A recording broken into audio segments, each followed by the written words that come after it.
আসসালামু আলাইকুম। আজকে আমি আমের মুরব্বা করে দেখাবো। খুব সহজেই আমের মুরব্বা, মজাদার আমের মুরব্বা। প্রথমে আমি একটা আম নিলাম, তারপর আমগুলো আমি ছিলে নিব।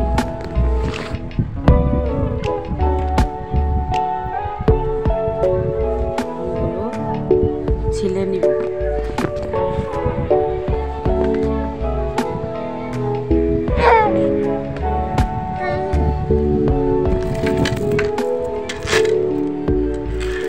খুব সুন্দরভাবে আমগুলো ছিলে নিব।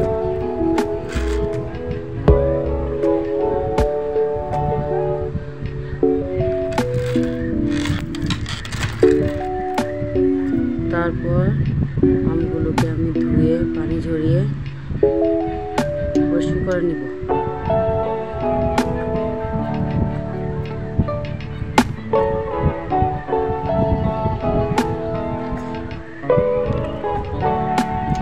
তারপর আমগুলোকে আমি গোল গোল করে সাইজ করে নিব।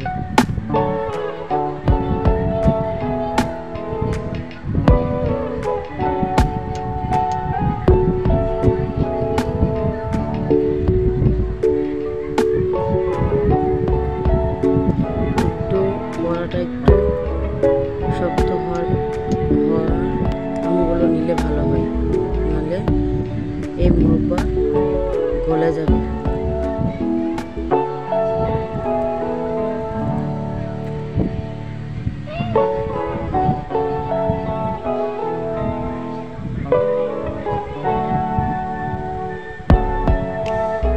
খুব সুন্দরভাবে আমি আমগুলোকে কেটে নেব।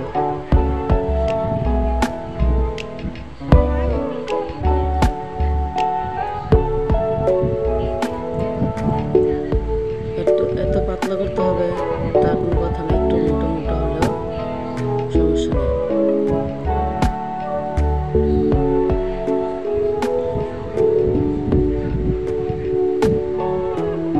তারপরে মাঝখানে যে বড়টা আছে ভিতরের ওটা ফেলে দেব।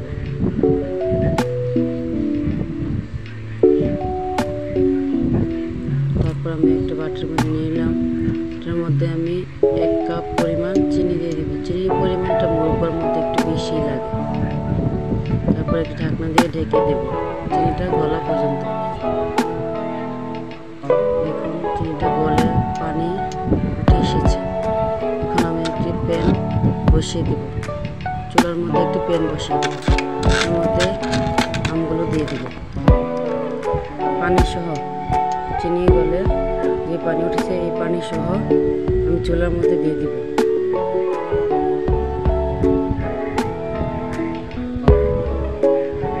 ঢাকনা দিয়ে ঢেকে দিব।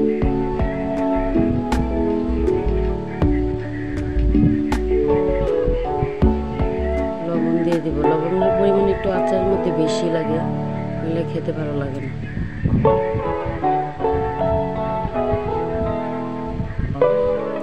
ছেড়ে দিব।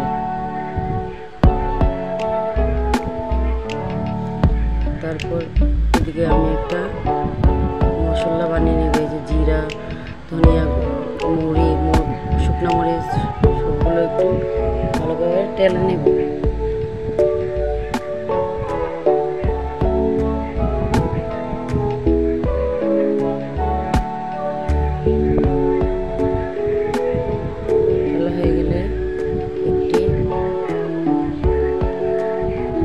ছেঁচে নেব। তারপর মশলাটা দিয়ে দিব। একটু টেস্ট ভালো হয়, ভালো গ্রান করে। হালকা করে আলতো হাতে মিশিয়ে নেব। বেশি নাড়াচাড়া করলে আমগুলো গলে যাবে। একটু কালারের জন্য লাল মরিচ দিয়ে দিব, লাল মরিচের গুঁড়া।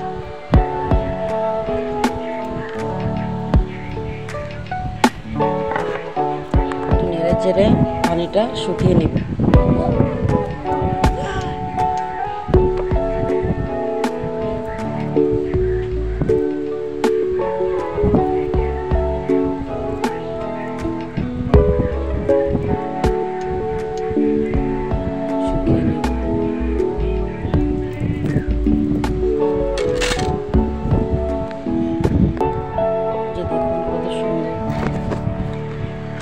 এসেছে এবং কত সুন্দর লাগছে আমের মৌপাটা হচ্ছে রেডি হয়ে গেল আমার আমের মৌপা খুব সহজেই। এটা খেতে অনেক দারুণ লাগে।